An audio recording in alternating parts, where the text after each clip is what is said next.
should do with Let's see, the Mark. Yeah, I see everything. You'll see it, and then I just go image 2, image Yeah. 3. Okay, that's simple enough. And then you're also in the corner, the bottom corner. Yeah. All right. Very cool. It's Yeah, it helps the fumbling around that sometimes can occur with the in the beginning, of course.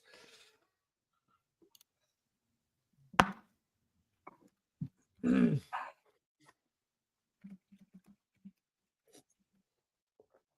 I'm going to hit the start record button, but we can delay just a little bit to allow people to come in. And I am streaming at the one YouTube base, but that generally doesn't get any traffic. Yeah. Hey, I do have a podcast. Have you been able to listen to that? Do you listen to podcasts in Finland? Yeah, I do. Which podcast do you have? It's called Heavy or Not. The Heavy OG or Swim Guide. Yes. Heavy or Not podcast. Yeah. The OG Swim Guide. Man, that's Yeah. awesome. I have not. I've never checked it out. So that's through ISCA. So Well, yeah, with the help of that, yes. very cool. So where do you coach, Mark? I coach in Pittsburgh, Pennsylvania. I've been coaching with a school team. I've coached in college and clubs and such, but more recently school, and then also some summer camps and some with city kids, or else with I also did a country club a couple years ago. Oh, very cool. Never been to Pittsburgh, so. You've been to the U.S. when you've? Yeah, I lived a couple of years in Portland, Oregon, and then 5 or 6 years in Arizona, in Phoenix. So Good. Yeah. Unfortunately, I've forgotten almost all of the language because I don't have to use English in my daily life. I was much better 10 years ago. Well, your beard is much better today than before. Yeah, it's autumn in Finland, so you have to get ready for the cold. No, really, I've been just so busy with everything that I haven't been able to get the time to groom myself. I think it looks pretty good. Yeah, it looks good. Yeah.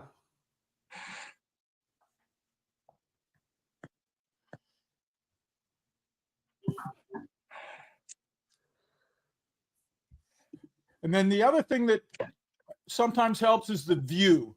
You could view on gallery.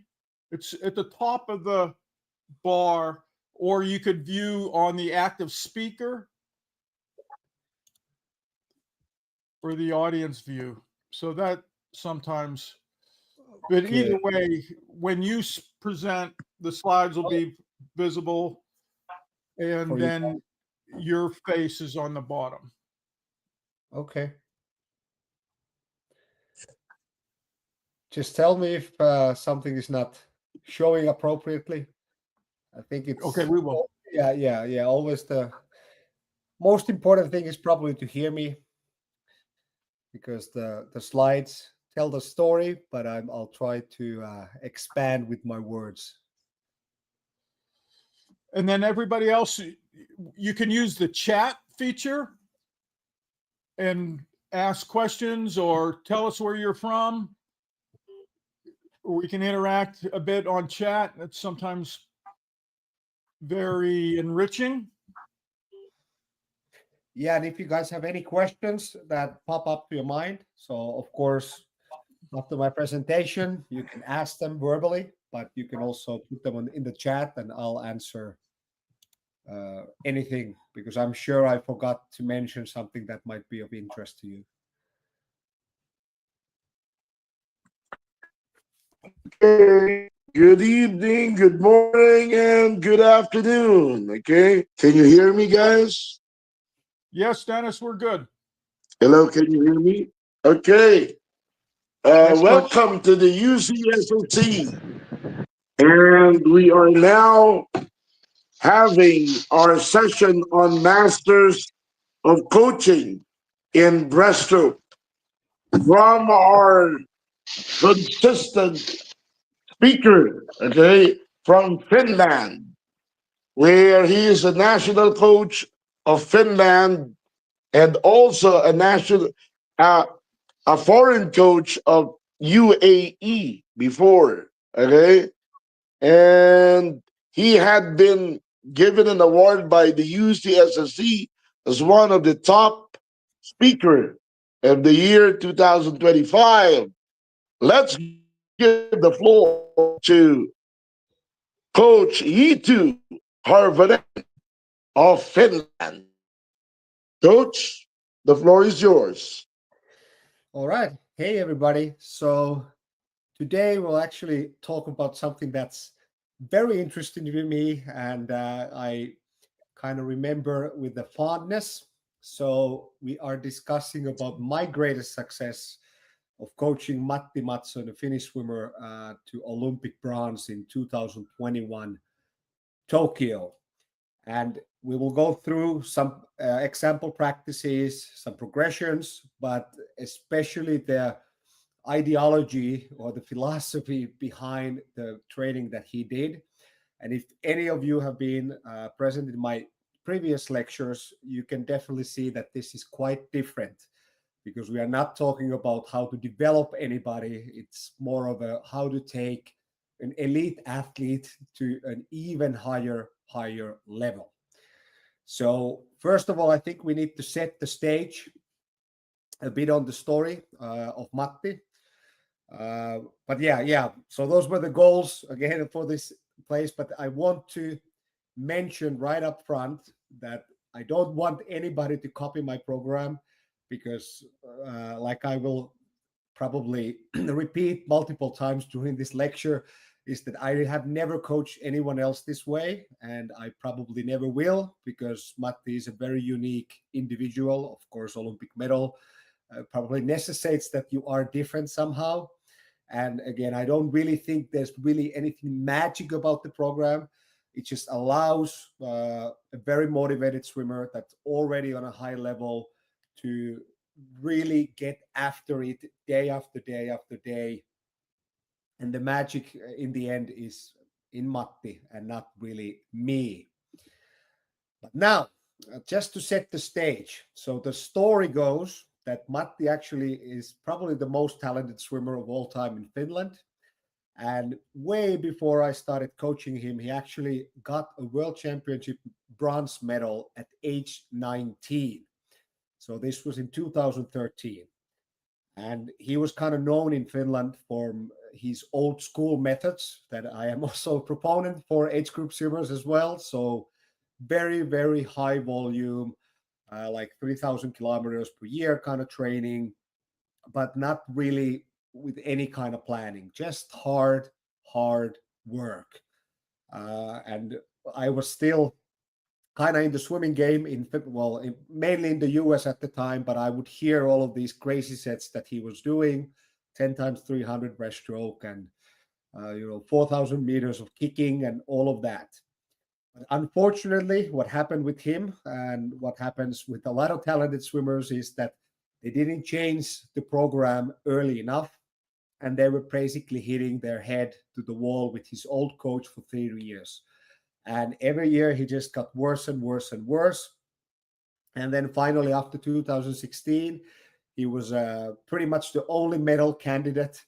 Well, not really a medal candidate, but he had that world championship medal from 2013. So the Finnish media hyped him up that he could maybe get a medal from Rio.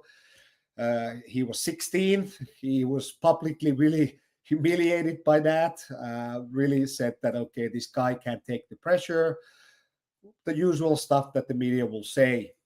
And he made the decision that he can't no more continue with the previous coach because obviously it wasn't working. And I was coaching in Dubai, like that is told at the time.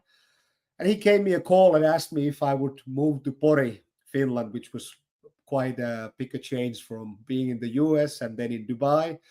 But of course, I knew what kind of swimmer he was, and I thought this might be my only chance ever in my career to actually coach an Olympic gold medalist, and what a story it would actually make. So in early 2017, I moved back to Finland, which is my home country, in a new city, and Matti was actually in the army. So we really started our training in March 2017. And like I said before, he did absolutely no personal bests before or within the 3 years before I came as his coach. And luckily, after 3 months of training, we got our first personal best, which really wasn't at an elite level yet, but he swam 100 breaststroke in 101.12. And then follow that on the short course season with personal bests in both 100 and 200 breaststroke. But at this moment, I was still kind of coaching quite traditionally. So using, I don't know if you know the parametric system, but the S3 system from the US, Sergey Belov, and they have a computer program that kind of gave me tight training sets and volume progressions on how to do that. We tapered quite a lot, trained 12 times a week, and all of that. But I would say the first change in my thinking came when he actually got married on 2017. And then in November 2017, he got his first child, a daughter named Varpu. And we kind of had to ease off the training for like 6 or 7 weeks after her birth. And I had the habit already at that point to record all our training sets. And I was pretty amazed how much he actually improved within those 6 or 7 weeks. But unfortunately, I made the wrong interpretation of that. And I thought, okay, this was kind of a utilization, kind of a long taper. And that's why he was getting those good results in short course. And then in 2018, when he kind of came back to training, we went back to the old program and we got horrible results throughout the whole spring. But I had these training records from 2017 when we were only training once per day. And then I just applied that after a very bad competition in Spain, where he swam 216 in 200 breaststroke. And I thought, okay, this is not working. We can't do it the way I think we should do it. And that's when we actually changed everything. We took all the volume, all the other strokes basically than breaststroke out, started training once per day, doing pretty much only race pace, and we got immediate results. So after like 5 weeks of this kind of training, he dropped 6 seconds in his 200 breaststroke. So of course, the reason why he went to 16 was that he was probably overtraining, and improved his 100 breaststroke PB again within that summer. And next fall, I really took a long time and took like analyzing and thinking of all the training we had done in the previous 1 year and a half, and kind of made the conclusion that maybe this volume approach and doing these different kind of phases of training is not really something that will take an adult athlete. He was already like 24, 25 years old at that point. And I could kind of pinpoint onto the sets that actually made him better. So luckily I had those numbers, so I could kind of discuss to Matti this, my new ideology, what I was thinking we should really test out. And even though I really didn't have any proof or idea whether it would work, I kind of knew that we had no choice. So from that day on, from the fall 2018, and I will show you later what that means, we pretty much did the same weekly plan every month, every year, again and again and again, only trying to improve certain race pace sets. And you can see right here, that's the basic framework. So on Mondays, we would train like the distance below for hundreds. And then Tuesdays and Fridays, we would train for the 200. And Saturdays, we would do broken swims or competitions or whatever. And it worked like a charm. So the biggest improvement we ever got, obviously, when you start something new, was 2018 fall, because he actually improved 2 seconds and a second in 100 on short course. So at that point, I thought, okay, we have really found our way, and I knew that we are going into the right direction. And we were just kind of going through with the same program until the March, and he qualified for the Olympics in the first competition that was possible. But then one morning, Matti actually noticed that he was losing his hair. So I don't know if you ever seen a picture of him, but he doesn't have any body hair. And next, what happened was that he was starting to get some gastrointestinal problems. So the food was not really digesting properly. And that really showed up in 2019 World Champs.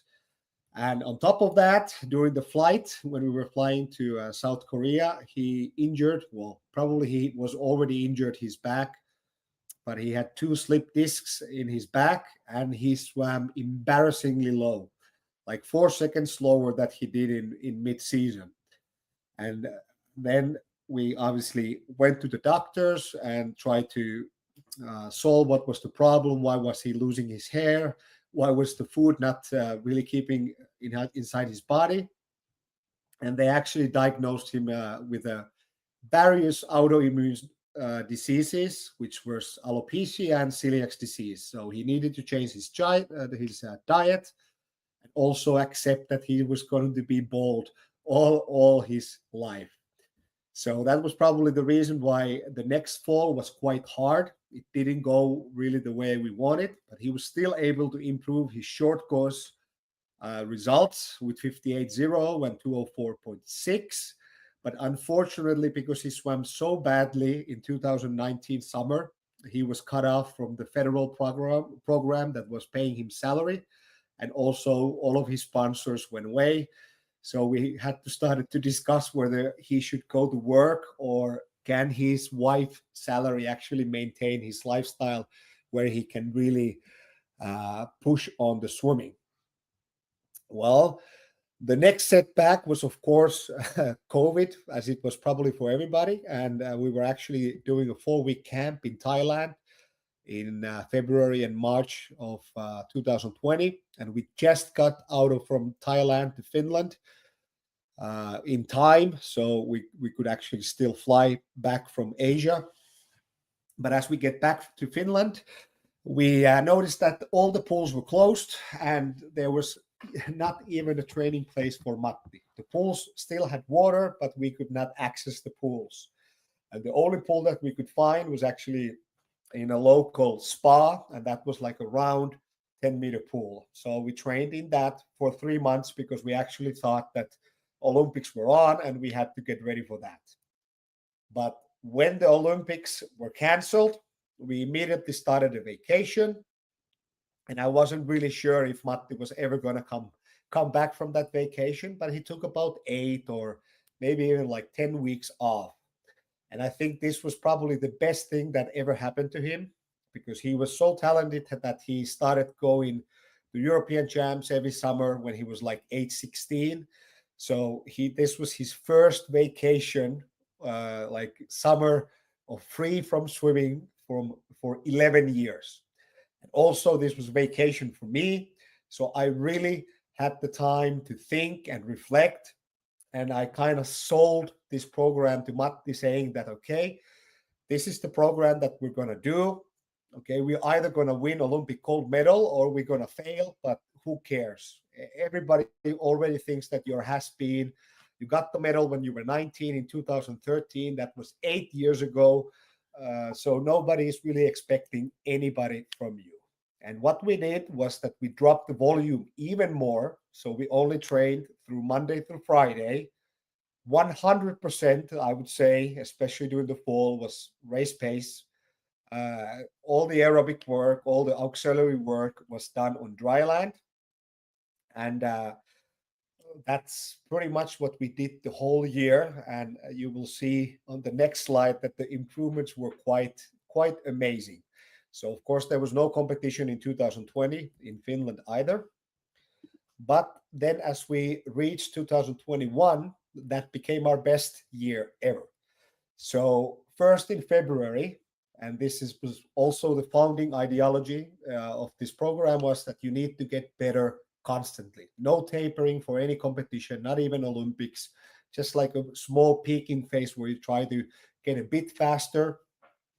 But we were still hitting this type of program in the Olympic Village. But anyways, we started our competitive season from February.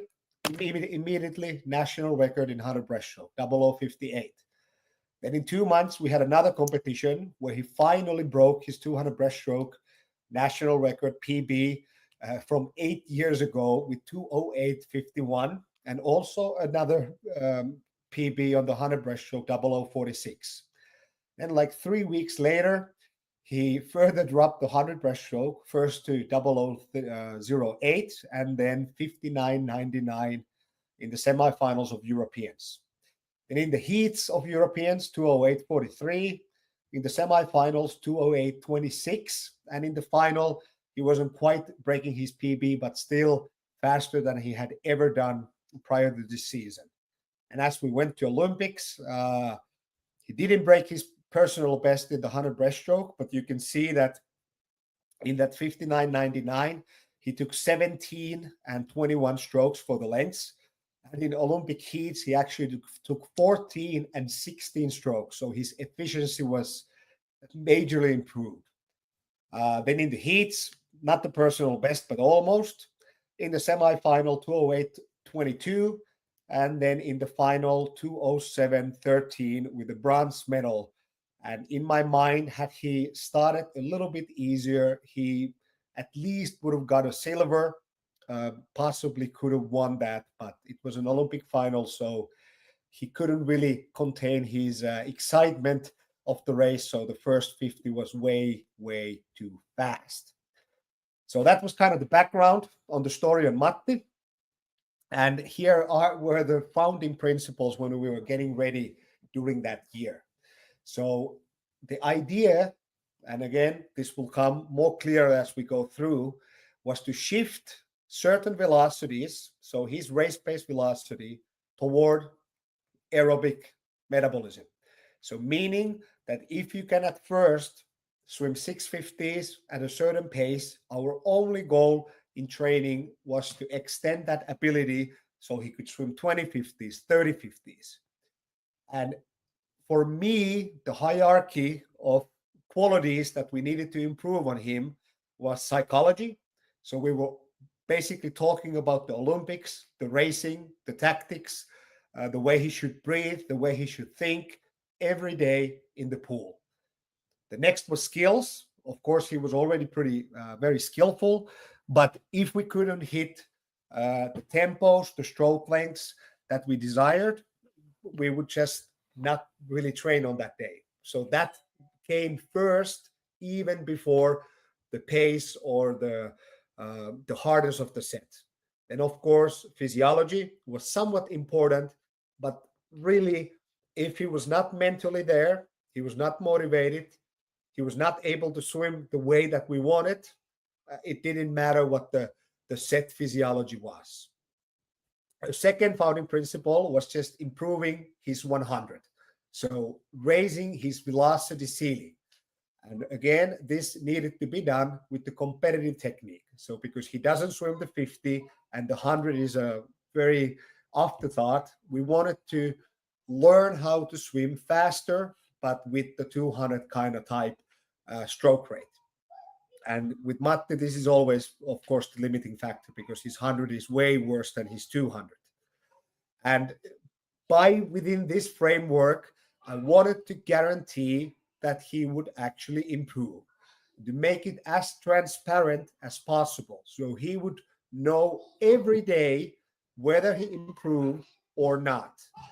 But of course, at the same time, this kind of program was kind of boring because we were repeating the same thing every day. But at the same time, he knew that, okay, this is what I need to do to improve. And of course, the improvement just at this level means that you swim faster at a competition. Next, yeah. And the season structure was very, very simple. So from day one, we started this cycle of race pace because in my mind, there's no reason for a very seasoned athlete who's been training for 20 years to do any aerobic work because it's already developed. And as the set volumes increased, then again, there was this shift in the energy systems because obviously, if you start from 650s and you end up with 2050s, it's not the same energy system.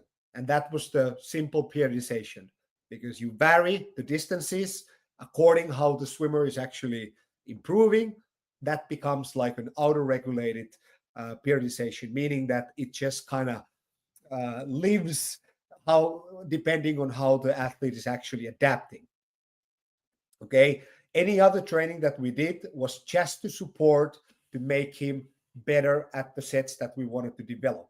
So if there was a plateau, and I will show you later in the 2021 spring, we had some plateaus, then we introduced like phases of training where we try to solve that. So that might be kicking, that might be pulling, that might be speed training or something like that.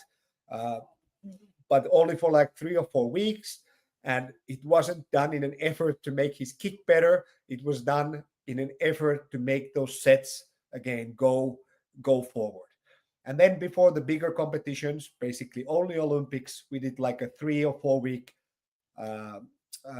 peaking phase where we gave more rest and just tried to swim still the same sets, but without the volume increases, just faster. And this kind of explains the energy system shifts. And again, it's not my idea, but it works something like this. So if I start out by being able to swim, let's say 650s at my 200 pace, let's say it's 33.0, and then I work, and this is a maximal set. You can't do more.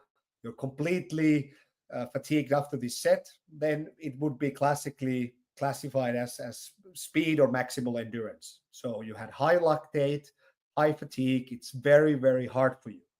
Well, as you work through the system, you can get to 1650s. Okay, again, this is maximal set, but it's no longer, the pace is no longer speed endurance or maximal endurance you. It becomes something like threshold. And if you further push the repetitions or the volume up and you're able to hold the same pace for 3050s, then in my mind, the pace has become so easy that it's actually aerobic training now. So it's kind of like a reverse periodization. You start from the speed side and then you add volume, so it becomes more and more endurance dominant. And then you just do that again and again and again throughout the season. And how many times you run through it, it's just dependable on how the athlete adapt. So the idea is that you always just figure out how can he get more repetitions in, whether that's using rounds or adding some auxiliary work into the practice. But the main goal is always, okay, I need more repetitions at, let's say, 32 fives. And then once you hit 30 50s at that pace, then I need 31 fives or 32 zeros. And you just go along with that idea throughout the whole 45 weeks or something that we were preparing for Olympics. And this is very different. So again, for those who have been present in my other lectures, and I'm talking about building the base and just having these different kind of phases during the season, I'm always talking about athletes who are still developing physiologically. So their fitness is developing. And I think then just the classical speed through endurance model works just fine. And it's much, much easier to manage. So first you do some volume training and then you intensify within the season, you taper and the swimmers will swim fast. But once that stops working, and in my experience, especially with Matti, it just stops working. You basically do the volume training and nothing works. The swimmer is just getting slower, and then you get the same results every year after the taper. And that's why I changed more into this idea of endurance through the speed. Of course, it probably won't work for all the athletes, but it worked great for Matti. And the whole idea is that you're improving all the time. And I highly doubt, I have very limited data on this from real science, of course, data with Matti, that their fitness qualities, their max VO2 or their mitochondrial, that stuff probably doesn't improve. But what improves is their neurological capability of sustaining that speed that is needed in the competition. And that's the best way I can explain it. They know exactly what is required from them at the race because they've done it for 40 weeks in a straight. There's no question whether you can swim at the speed that is required because you've already done that 100 times within the season. Yeah, and again, the sets are quite simple. So for the speed development, we have 25s from start, unlimited rest, makes sense. You become faster if that improves.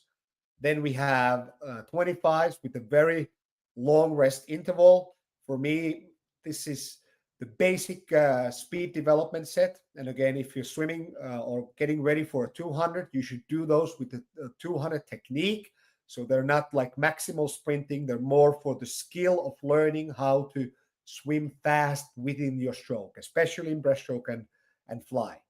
Then for the 100, we have different kind of 25s. And in 2021, we were really only doing 25s.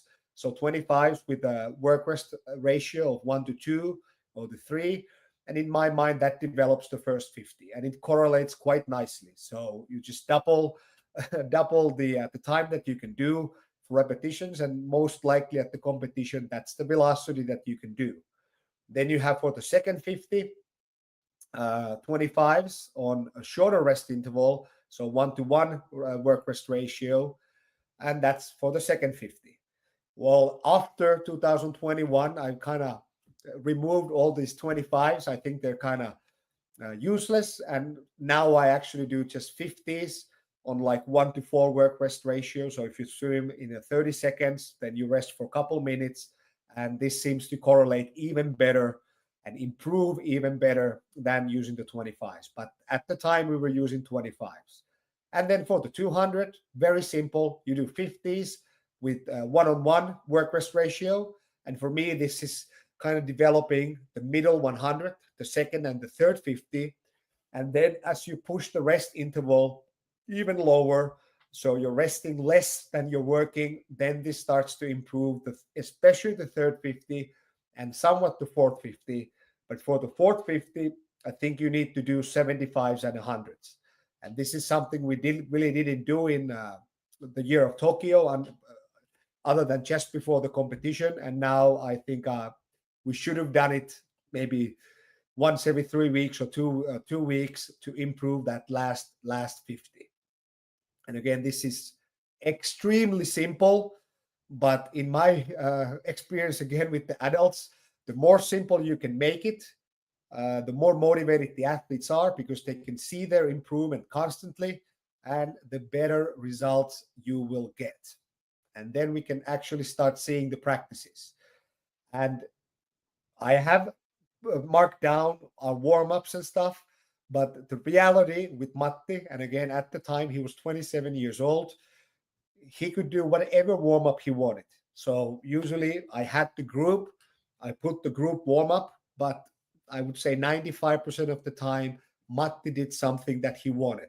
So we filmed his swimming every 2 weeks, early season every week, and then late season maybe every month. And he knew exactly the technical skills that he needed to work. And he was just developing those skills on their own before the first set that we tried to develop. Then we had a mid-practice cool down, and that could be, again, whatever. Sometimes he went to the shower. Sometimes he walked across the pool. Sometimes he would just talk to me, and then we would do another set. And then sometimes we would have another mid-practice kind of cool down for 10 minutes. And then we would do a third really, really hot set. And no warm downs. We would usually end our practices going together in the sauna, which is the cultural thing in Finland. So the skill training, like I said, was basically done by Matti. So I filmed, I analyzed, I told him these are the things within this month or in the next weeks, 2 weeks that I want you to pay attention. And then in every practice, it was not only the set structure, it was the skills involved in making him faster. So if I could see some inefficiency in his pull, then we would just focus on that in every practice for the next 2 weeks or until we saw that it actually got somewhat better. And then I believe in the next slide, I finally go in the real practices. And now it's not uploading. Can you guys see it? No? Our setup, yeah, it's showing. Training fall 2020 fall? Yes, training 2020 fall. So here was the basic setup. That was the microcycle. So on Mondays, we would do a speed set to start out with. And it was always, 6 to 10 repetitions of basically 25s from dive, from turns. Sometimes I would pull like extra speed on him. And after that, 10 minutes of easy. Then we would do 100 pace kind of lactic set, meaning that kind of speed development set with long rest intervals. And then another set similar to that, usually in freestyle. On Tuesday was our 200 pace development set. We would do a set for the breaststroke with short rest, and there was a progression. I would constantly try to make it harder by either adding volume or asking more speed or cutting down the rest interval, and you will see you will soon see how. And then another set for freestyle. And if there was a need to do some other work, that would be the day when we did that. On Wednesdays, that was our recovery day. So we would usually work on pull-outs, starts, turns, and then do like really, really low volume, 1K, 2K, easy on other strokes. Thursday was our 100 pace, kind of a lactic set. So we would do 25s with short rest intervals, and then at some points do 50s with a little bit long rest interval. And then we would do another similar set for freestyle. And then for Friday, we would always end up the week with a 200 pace set of 50s and some other work sometimes. And earlier I mentioned that we did a lot of dry land because my idea was that all the kind of basic endurance work was to be done on dry land. And this is what it meant. On Mondays and Thursdays, when we had more of a speed emphasis day, we would do gym work and nothing special. We have a very old school gym at the swimming pool. So squats, benches, pull-ups, never more than 6 repetitions. So always just maximal basic strength, no muscle mass developing, anything like that. And then on Tuesdays and Fridays, we would do like a 30 to 45 minute just classical circuit training.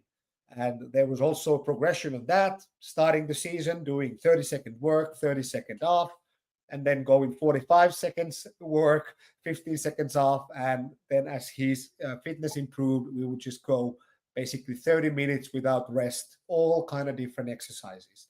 And the way I usually constructed that was I would make one practice of different movements, and then we would repeat it 4 or 5 times, and then I would do another set of movements. And so we made sure that his body was developed from every possible angle there was. Now, on top of that, Matti is an avid biker, so he likes mountain biking, he likes cross-country skiing.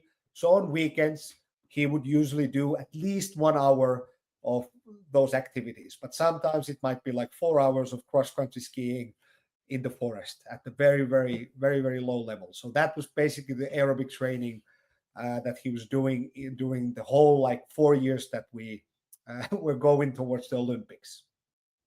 And here's the progression model. So the very first practice of the season, and I mean the very first practice, after 8 weeks of resting, he came back On Monday, on Monday, we would do 625s on a minute. I would get an average time from that, and then we would just start to develop that. Now, in case of this kind of long rest interval 25s, our only goal was to get faster throughout the year. And of course, that stopped working after 3 or 4 months, so he didn't get any faster in the spring, but we would get all the speed gains that were possible. Then on Thursday, on the first week, we would do 1225s on 45, get an average, and then we start developing that.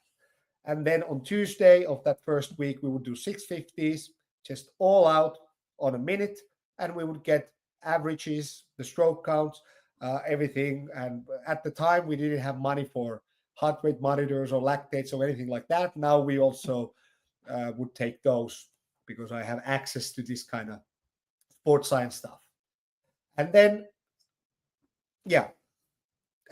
we defined the goals for these sets. So for the 100 paces, again, just get strong. So for the long rest interval 25s, just get faster. For the short rest, we said, okay, if we can do 40 25s on 35, so with about 20 seconds of rest, then that's enough. And then we would go back in our periodization, go back to in the repetitions and start building again, but with faster velocity. With 200s, we made a number of 30 50s on 55. Okay, if you can do that, then for sure this speed is too easy for you. We need to go back in the reps and start the process again. And then we just kind of created week by week the progression from that to get there. So if on the first week we did 650s, next time we did the same session, it might be 1050s. 3 days after that, it might be 2 times 650s. And 3 days after that, it might be 2 times 850s or whatever until we hit that 30. Okay. And really the progression just takes the time as it takes. And of course, this year was kind of special because everything was just working just the way I planned. So he was able to go through that cycle very, very fast. And here's kind of an example. So this would be like mid-September in 2020. You can see here in the practices, I have defined the technical things. So arm leverage in the front, keeping the arms as long as possible before he starts to catch, and then getting the legs behind his body when he hits that line in the front. You can see all the warm-ups are pretty much the same, couple hundred easy, and then Matti would work on his skills. On day one, 625s from starts. Okay, 6-stroke max, because again, we didn't want him to go faster by just tempoing up. Okay, 10-minute break, 1225s on one. We got an average 14.8 with 6 cycles per 25, 10-minute break, same set for freestyle. That was just done for kind of fitness, kind of extra stuff.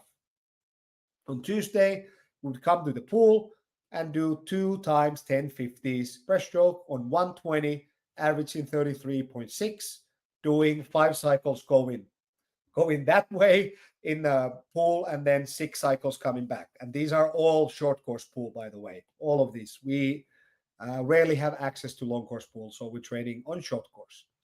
Wednesday, super easy day, just filming, technique, some pull-outs, and then some easy aerobic work. And Matti could really himself decide what he wanted to do. Did he want to do some pulling or some kicking or backstroke, whatever? It didn't matter because the only idea was to recover. And then on Thursday, we would come and do the short rest, 100 pace stuff. And on this particular week, it was 2 times, 12 times, 25 breaststroke on 45, averaging 15.0s, 500 easy between the rounds. So I hope you can see that the progression model is that I'm trying to figure out how can I get more volume by dividing the absolute volume into these rounds, and then I just manipulate the round numbers. But my goal is to get to that straight set of 40 25s or 30 50s. And it usually took like 4 or 5 weeks to get there. And then after 10-minute break, similar set for freestyle, 16 25s on 35, averaging 39. Friday, the last day of the training week, we'd come, do the normal warm-up, and 2 times 12 times 50 at 130. So again, this is a little bit longer rest interval, but for some reason at this week, I thought, okay, we need a little bit more rest. So we are stabilizing that he can hold 33.0s, holding that 11 strokes or 5 strokes on the first 25s and 6 cycles coming back for the whole duration of the sets. And then like 15 minutes, 1,000 easy of choice between the rounds, and then finishing it off with some auxiliary work. So 5 times 200 breaststroke kicking.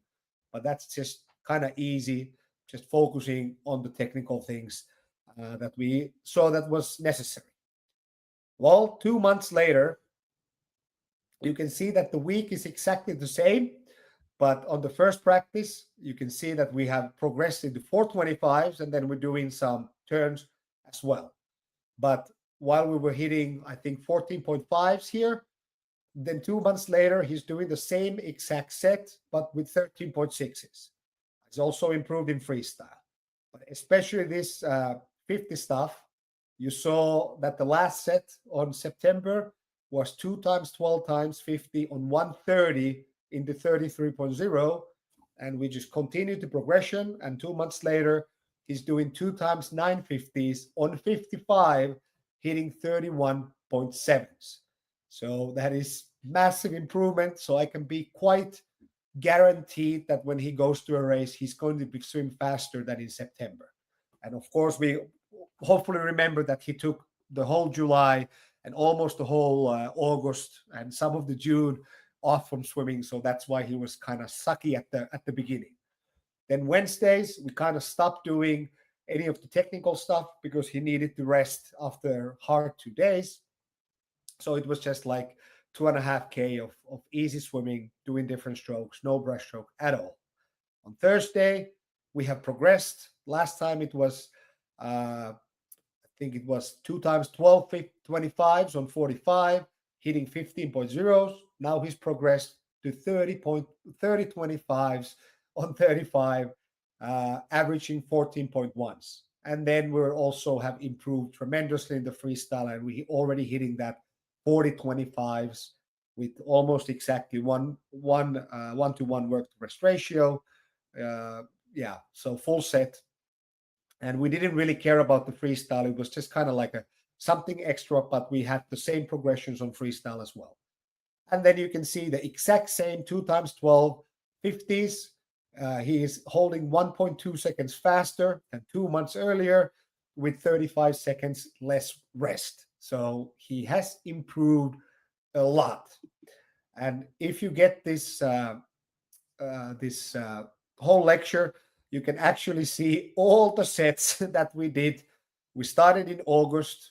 There you have all the sets from September, all the sets from October, all the sets from November, all the sets from December. And you can see how he's improving and how I'm progressing. But there's really not much to learn as long as you learn the principle of, okay, I'm trying to push the volume up. When I see that this is enough volume, then I bring the volume down, but demand faster paces. And that's the whole gist of the training. As we approach spring of 2021, we changed slightly. So like I told, I noticed that the speed development has plateaued. And I thought, okay, 200 breaststroke long course, I think we are fast enough. Or his 25 is fast enough. So I actually added a second 100 pace set. And usually on Mondays, we actually did 3 sets for 100 pace development. So at the same time, I know it will be quite work capacity or endurance training as well, because there might be 125s swam basically as fast as you can. On Tuesdays, we were still doing 200 pace sets with short rests, but we also added some 75s. So the whole fall and the last 3 years before this, we were basically doing only 50s. But now I added some 75s because I thought he needs to experience how does it feel to turn to the 75 mark in his race. On Wednesdays, like I said, very easy, nothing special. Then on Thursdays, a little bit less of the 100 pace, but still 2 sets for breaststroke and freestyle. And then on Fridays, you can see how this is periodized. On Tuesday, this is a little bit easier. And on Friday, we added a freestyle set for the 200 pace development. So we got 2 of those really, really, really hard sets per week. The dry land, exactly the same.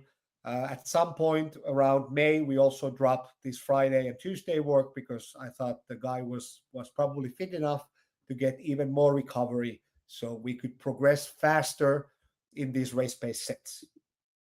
And here's an example from auxiliary training. So this is just the ideology. So you got the base of training is the race-based sets, but if you feel that there's a plateau and you can kind of figure out why that is, then the solution is to create as short of a block of training where you're really paying attention to that weakness. So for example, if he feels that his arms are giving out during the race-based sets, then we can build in pulling.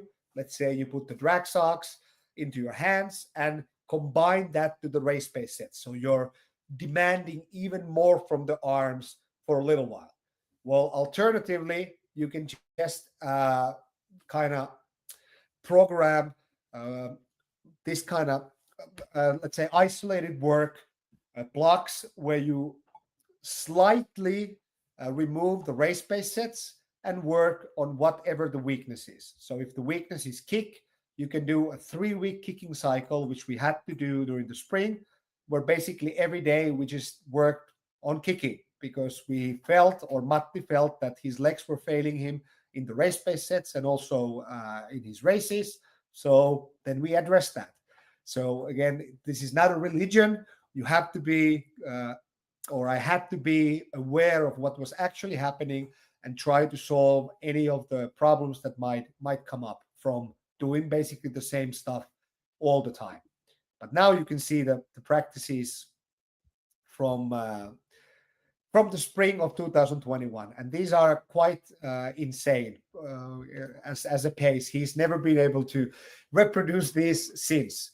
So on Mondays, you can see that we're doing 4 rounds of 825s on 35, but now we're averaging 13.7 for all of these, which is very, very, very fast. After 10-minute break, we're hitting 2025s fly. 10-minute break, we're hitting 2025s freestyle. So again, this is 72 25s in very fast in one practice. On Tuesdays, this seems to be one of those places where we're doing auxiliary training. So we're doing 4 rounds of 400 breaststroke kicking, and we had access to long course pool. Actually, we were in Thailand again. So we were doing 400 kick on long course and then hitting 850 short course on a minute, again, averaging 31.6s, which were pretty much the same as we could do during the fall. But because we're adding the kicking in, it is just, we have to accept that these won't go as fast as they are done when they're done alone in a set. On Thursday, we're just basically repeating this set, and we have improved, and we are going faster, 13.4. And instead of 2 sets and doing fly, we're just hitting 40-25s, freestyle on 30. And as you can see, this is way faster than he was able to do during the fall. Then on Friday, the kicking continues. We're adding kicking onto this set, and now we're actually doing the 50s even on long course. I think we were averaging 32 lows on long course, which already is like not world record pace, but like, let's say Olympic final pace for the 200. And then after 10-minute break, we would hit 1250s freestyle, and 10-minute break, we would do 1850s breaststroke pull with fins. So this would be the auxiliary work at the end of the week. And since we have 2 days to recover after that, we can do a little bit more. And then this is kind of the peaking phase. So 1 month, about 1 month out of the Olympics, you can see that instead of having 4 days where we're trying to hit it, we're only having 3 days. The first day, we're doing 1825s on 30, and he's averaging 13.2, which is massive. He started the season from doing over 15s. And then after a very long break, we're doing what I call race rehearsals. And this set would then develop to 450s and two 100s and so forth. But we started with two rounds of 825s, just basically going through whatever is going to happen in the race. So everything exactly like it's done in the race. Tuesday, just easy. On Wednesday, we're doing those hundreds. And this was his best set before the Olympics. So 3 100s on 2 minutes. So about 55 seconds of rest. He was averaging 105.2. And at the time, I thought, okay, if he can hit that on his second 100, he'll break the world record because it might be possible. On Thursday, easy. On Friday, we're just doing 1350s on one. And this is actually a long course, averaging 31 twos, which again on long course is world level with such a short rest interval. And this is kind of data, all that correlates to competition.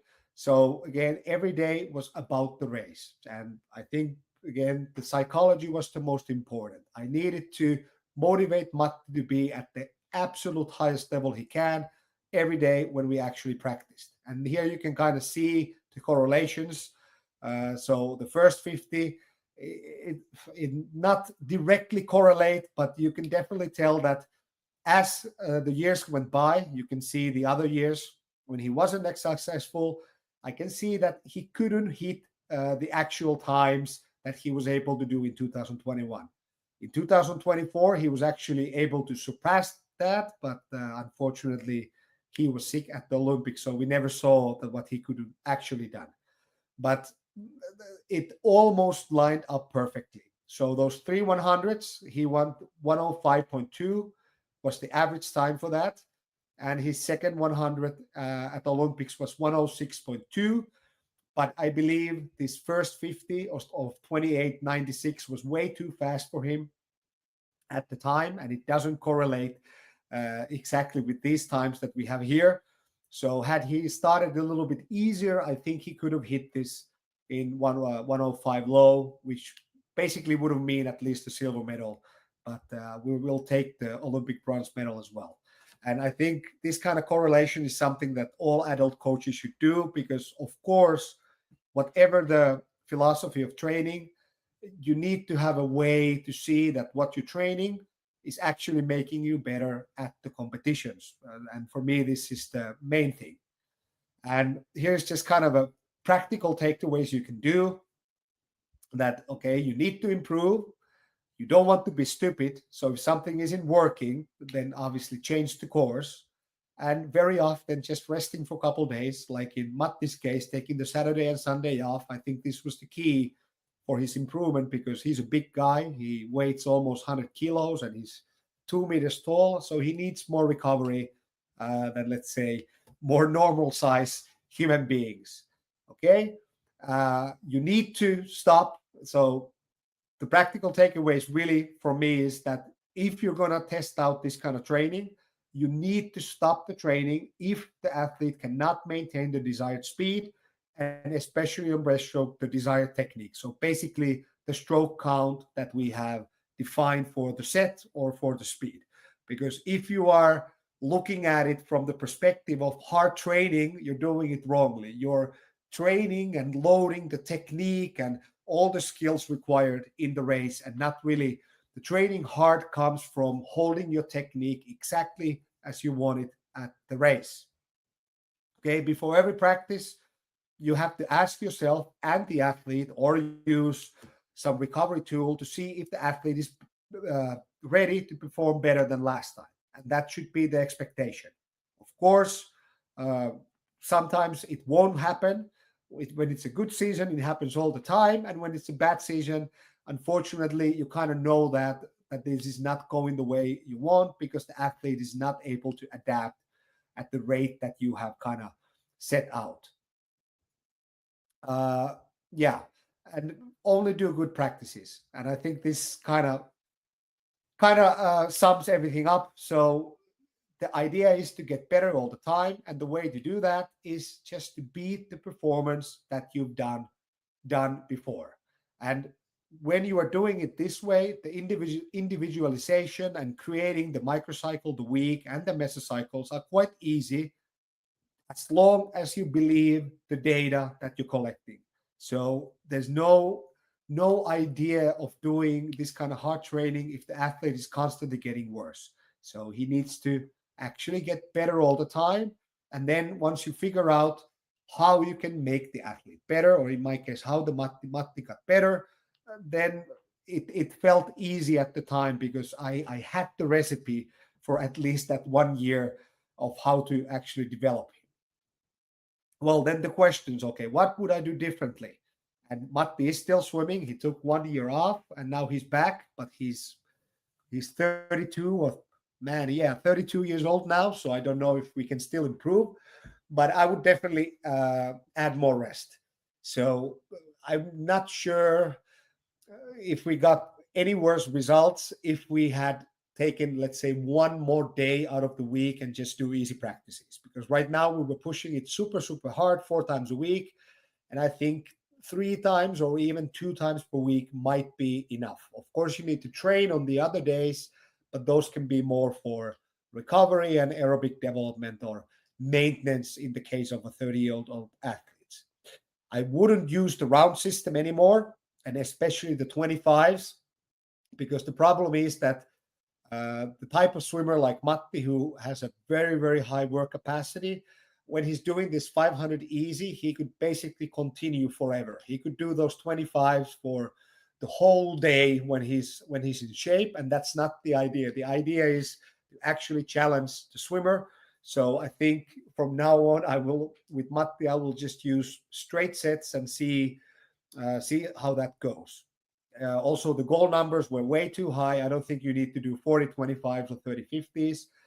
Much less would work. And like I said before, I think the 25s were kind of unnecessary. So I'm using 50s almost exclusively now. And then it also kind of begs the question, because it all looks so great, because it was successful, but why isn't anyone else training this way? And I have some other adult swimmers in my program, and they are not doing this because I think this is very risky. Because if you push too hard and you don't read the numbers correctly, listen to the athlete, you plateau very, very easily.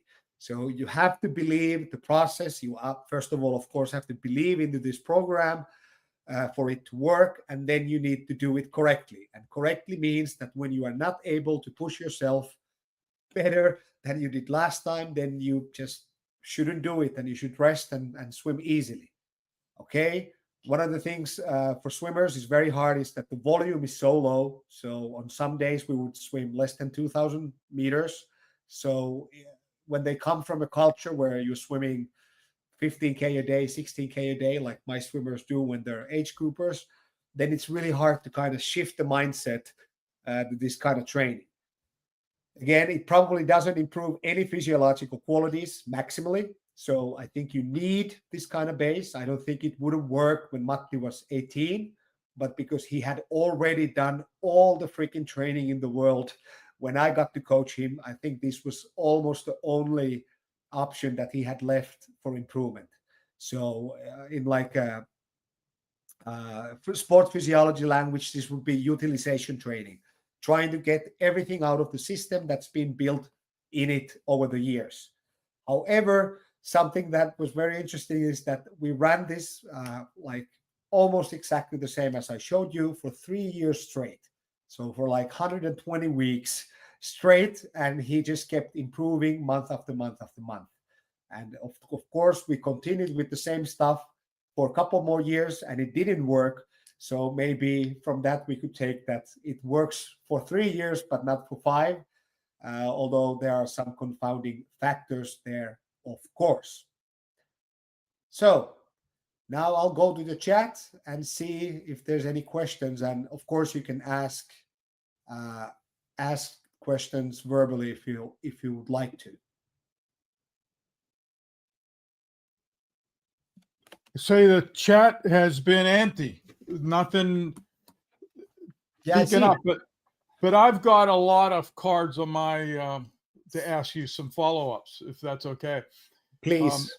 I wonder if Lily King, our famous woman breaststroker here in Indiana, watches this video, if she'll come and get a passport and visit you in Finland and come back and have another life. No, but give us the impression with how is he doing now? What's his life story? More on the swimmer or the person? I would love to hear about your trip to the Olympics. Interacting with the media say. Did I imagine his wife couldn't go to the Olympics because of the pandemic and such? So give me a little more personal background on the gentleman that you've been coaching. Yeah. So something I didn't mention is that during the Olympic year in 2021, he actually got his second child, a son named Arni. So of course, because the Olympics were supposed to be in 2020, and he was supposed to stop his career there, so they made arrangement with his wife to get the child after the Olympics, and he came up during the preparation. So he had actually two children and the wife. He had to left at home for like 6 or 7 weeks that we were away, because we went to Japan almost 2 months before the Olympics, just to make sure that we don't get COVID just before the Olympics. And of course, the media was quite positive. During the Tokyo Olympics, Finland got 2 medals. One medal from female boxing, and then Matti's medal from swimming. So he became a star. So I think this is the real reason why he wasn't successful in 2022 and 23. There was just so much more sponsorship and TV and all of this kind of stuff that was really taking away from his preparation. And I think the story was quite unique, because he was like the swimmer, the up and coming swimmer in 2013, when he got that bronze medal at the World Champs. And then, of course, when he didn't develop, he actually regressed for the next 3 years, and then couldn't get to the level that he was at 19 for 8 years. And then all of a sudden, we can see that he starts dropping the time all the time, and it all ends up with the Olympic bronze medal. This was a quite big of a story. So he after that he could, well, not retire, but the money that he made, the sponsorship he made, basically changed his life. Unfortunately, it didn't change my life, but it changed his life. And then after 2023, we had this discussion that, okay, man, you need to make a choice. Do you want to win at Paris, or do you want to be this media star, Matti Mattsson, who has a bronze medal? And luckily, he made the decision that he wants to go all in. Now we actually had some sports science, so I could, at least I thought I was doing even better practices. We had lactate meters, so we could really individualize the program to do exactly what he needed, at least according to the information that I have. And he was in better shape before Paris Olympics. But then, unfortunately, 2 days before the 200 breaststroke heats, he wake up with a fever, and he had COVID quite badly. And the idiot he is, he still swam in the morning, which was not a great idea, very unethical, and that became also a media thing in Finnish newspapers, because he really shouldn't do that, but he did. So that was a failure. But and now he actually got his third kid in May of this year, again after the Olympics. So now he has 3 kids, a wife, probably a massive loan for his house, and but he's training again. We're still doing the same. So 5 times a week, he comes in the mornings. He built a gym at his house. So now he's no longer doing the gym at the pool, so he can actually access it whenever he has the time during the day, and do a little bit more or do a gym that's not restricted by the machinery that we have at the pool. So I don't know if that's a good story there, but he's a different man because he was so talented in swimming. He actually stopped school at age 18, so he doesn't have any kind of education.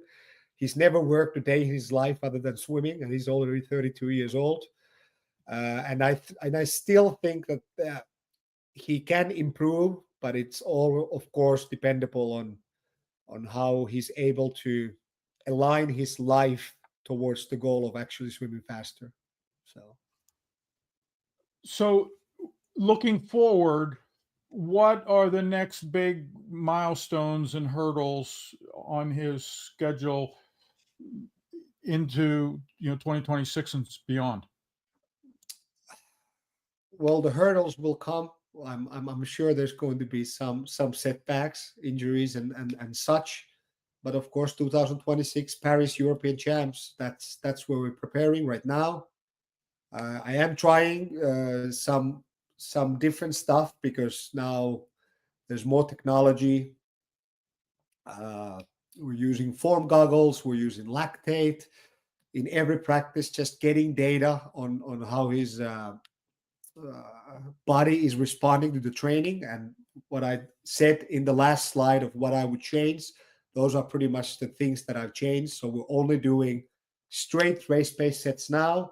And then the lactate and the form goggles tell us that, okay, today we're going to stop here.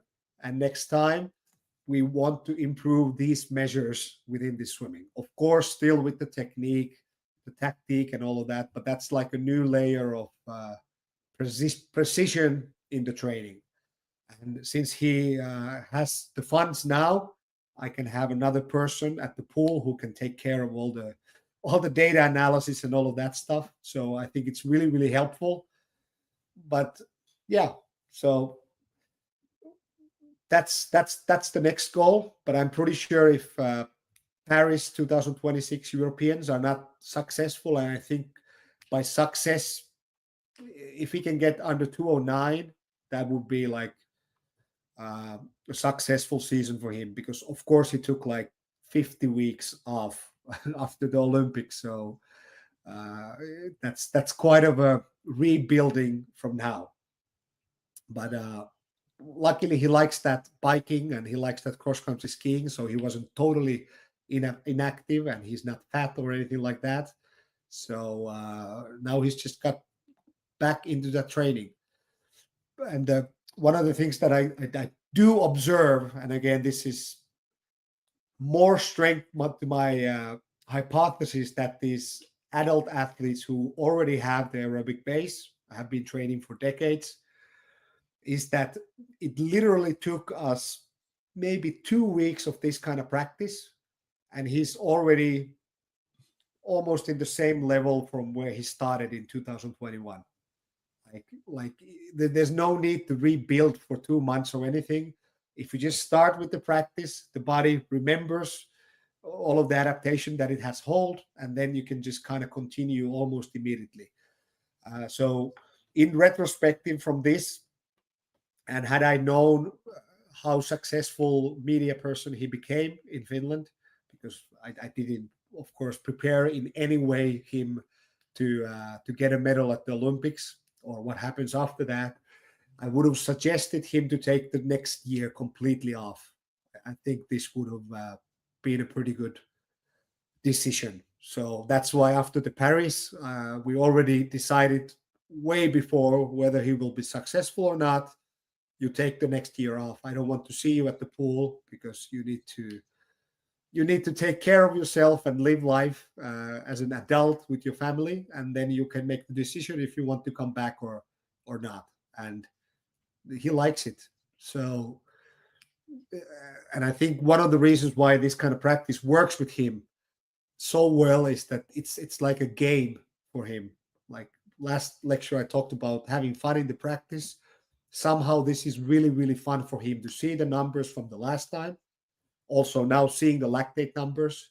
And I think there's something magical about having this objective feedback and then trying to, let's say, calm your heart rate down as fast as possible, because it's not only physiological skill, it's also psychological skill. How can you stay calm and collected at the early parts of the sets and all of that stuff? And I think that's like the hidden performance enhancement thing that many swimmers are not doing. And it's funny you mentioned Lily King. I don't really know about Lily King. I kind of know how they're training because I have had friends in Indiana who swam there. And for me, one of the biggest mistake that coaches do, and I have done, is that once the adults become, or the swimmers become adults, you don't change the training. You just add more volume. They're training more, but the addition doesn't guarantee you that the things that you want to improve actually improves. So I'm not sure if this is an optimal way to do it, but at least I think there needs to be like a direct change at some point. And usually for me, at least in my program here in Pori, if I can see that an athlete is plateauing for half a year when they're, let's say, 17 or 18 years old, a female, for example, then I will change it to more into this direction. And so far, it always works. Unfortunately, in Finland, usually when they're 19 or 20, they go to university somewhere else. So I don't get to see how long I can actually improve them. But it does work for other athletes as well, especially when they come from a program where they have done this basic kind of stuff at first. And then you do this like a really swift change where you just remove the volume, put the intensity on, and they improve a lot. Yeah. Could you tell us about the form goggles and your tech toys? Those are the goggles from Finnish that have you can see the pace of the clock in them. And Yeah. it sounds like those numbers are a gamification. It's a fun thing for him to do. So tell us about your new toys. Yeah, well, the form goggles, we've been using them for a couple of years now. So it just allows you to, first of all, see your heart rate all the time. And I think this is one of those things where it adds another layer. You can say that, okay, last time you had 175 heartbeat after 10th repetition of this set or something. Okay, next time we might not improve, but we can see that, okay, heart rate actually went down to 159. Okay, last time when we did 1650s, your lactate was 12.3 after the set. Now it's actually 9.5 or something like this. So I'm not sure it matters what your lactate is or what your heart rate is, but it adds another layer to the analysis and like reinforcement that good things are happening. So the swimmer is like, okay, the objective numbers of speed or my ability to sustain my technique didn't improve, but I took a small step forward. And then also, since we are training on short course, he can always see the stroke number after every 25. So it gives him like an immediate feedback. How did this go? And then, of course, it really helped my data collection. So I used to just write everything down on a notebook because I'm at the swimming pool, and now everything just hits my phone. It's all here. I can get the Excel file, make comparisons, and see what's happening in those sets. And also the lactate really helps because and this goes a little bit on a tangent, but when you're hitting those 50s, you can actually see how this shifts in energy system goes. Because when you start out, the first couple of weeks of the year, your lactate will hit like 14 millimoles and you're just dying. And then week after week, you can see it going down. And at the moment when you can hit, let's say 2050s, your lactate won't go over 4. So at least according to the textbooks, this is threshold training, even though the intensity and the effort is almost maximal, but something happens in the body when you're holding that same velocity that it just becomes more economical, and you can show it within the numbers. But I have used this for other swimmers too, and I have one particular swimmer who's swimming a 50 fly. This does not happen to him. It seems that his lactate just goes higher and higher after every week. So I haven't been as successful with him but I will figure it out. So this is again the individuality. You have to trust the numbers, because for me that's almost all you have. Of course, the swimmer can tell you that I feel great and all of that, and then you go to a competition and you cry because the result is bad.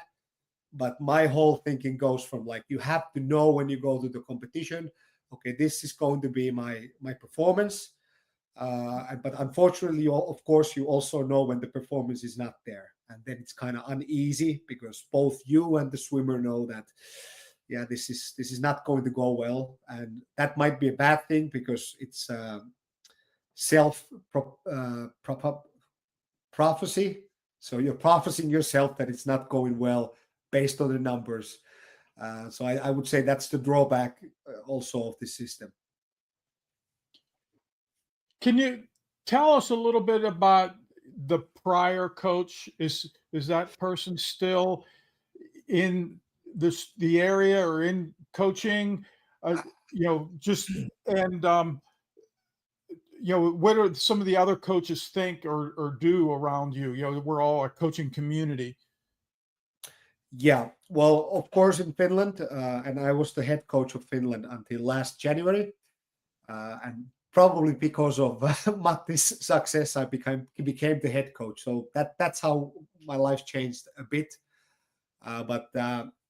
So most of the coaches in Finland, like most of my swimmers, we are training high school athletes. So I don't think there's much to draw other than the incessant focus on technique and numbers and progression and all of that. But I wouldn't train a 16-year-old kid, especially male like this, at that time when they are still developing.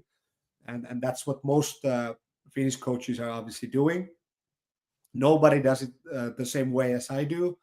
And when Matti wasn't this successful, then of course everybody told me that I am stupid and I'm going to ruin him and all of that stuff. But it didn't matter to me, because I already ruined him. I couldn't get him to that next level with the tools that I had at the time. So I needed to do something else. And on some of the slides, it's like I discussed this with Matti openly. Like, I don't know how this is going to go. You're either going to win, or who cares? If we are 10th in the Olympics, that's a good result. But that's not what we want. We want to win. So that's kind of the attitude towards at the time. And then of course you are an American coach, so and I am aware that Matti is a special case. Of course he is. He swims 207 in 200 breaststroke, so that's not like every Finnish swimmer can do that. So I am lucky that I get to coach him. But then of course many coaches have told me that he would have been even better had I done it the traditional way. But I don't think that way, because I already tried that and it didn't work with him. So, and regarding Matti's ex-coach, it's a quite sad story. So I did have one lecture here on coach's conduct. So he's in prohibition, so he can't coach anymore. He's one of those kind of coaches. So he's kind of authoritarian, very, very loud, strict, which probably was good when Matti was 15, 16 to have this kind of coach. But in the current environment, he's not allowed to coach anymore. So that's the story there. Okay. I'm sorry. I didn't know that the backstory that way. Yeah. And then who do you coach today? Tell me about your team and your club and your city. So I live in Pori, Björneborg, in Swedish, and I guess in English. It's like a coastal city at the west coast of Finland. So you can actually just take a direct boat to Stockholm. It's going to be a few hours.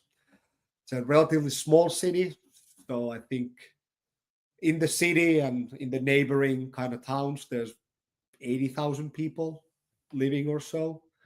My club has about 90 competitive swimmers on 5 different levels, and I obviously coach the highest level. I have Matti, then I have this 50 fly guy, or 55, 53, 100 fly guy swimming, who's on a kind of an elite European champ level. Then I have a few other adults, but those are at the national level. All of them are working and going to school, so they're training like 4 times a week or so. And then rest of my swimmers in my like the group is actually 27 swimmers altogether, but I hold 12 practices per week, and not everybody attends every practice. So I have different calendars for everybody depending whether they're able to come to morning practices or not. And for whatever reason, from the 27 swimmers I have these 2 adult guys.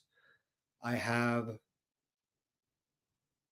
4 teenage boys, age 16 and 15, and then rest of them are women. Uh, those couple adults who are like age 25, and rest of them are like girls age 14 to 17.